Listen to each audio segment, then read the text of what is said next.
Rashi fait un lien entre la paracha de Mishpatim avec celle de Yitro. En effet, Yitro se termine par la construction de l'autel, le Misbéach, où on avait l'interdiction de mettre des escaliers.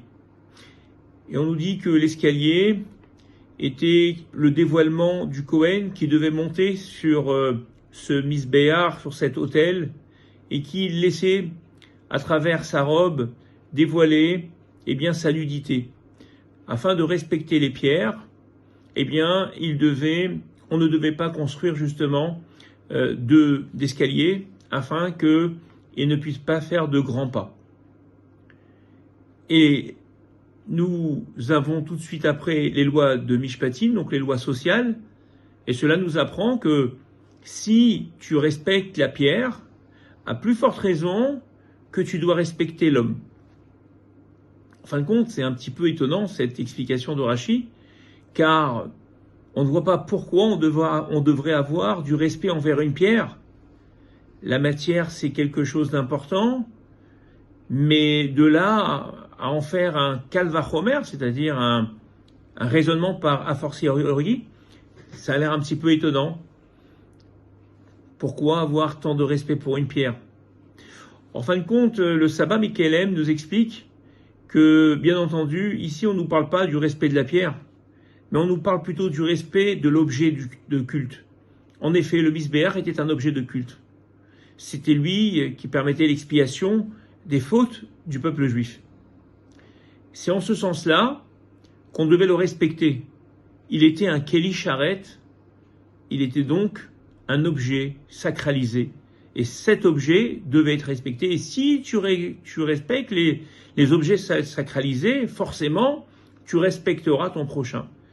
En fin de compte, le Sabbat Mikelem nous dit que le Keli Sharet, l'objet qui est sanctifié, n'est ni plus ni moins que nous-mêmes. Nous devons prendre conscience que nous sommes un Keli Sharet. On nous appelle souvent, des clés Kodesh. Des clés Kodesh, c'est-à-dire des objets de sainteté.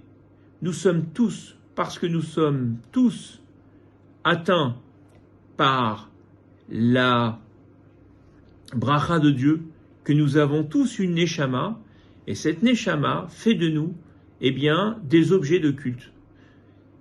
Et donc, le message est très fort. Si tu as du respect pour toi-même, pour ta personne, si tu apprécies ce que tu es, alors forcément tu apprécieras les autres.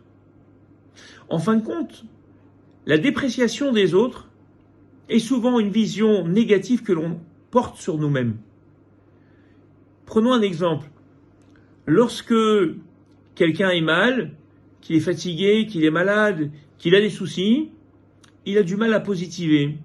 Il va voir toujours les choses mal, il va les faire avec difficulté, avec lourdeur. Tout va l'énerver.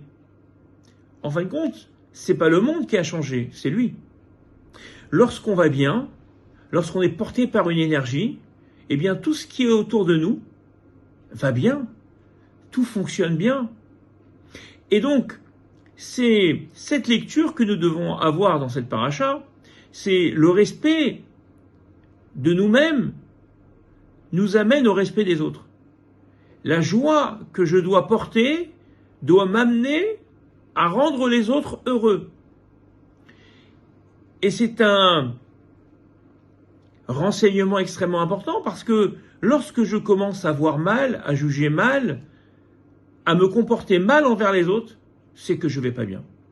Alors, essayons, d'aller bien, pour nous, bien entendu, mais surtout, pour permettre à tous ceux qui nous entourent d'être heureux et de vivre le bonheur.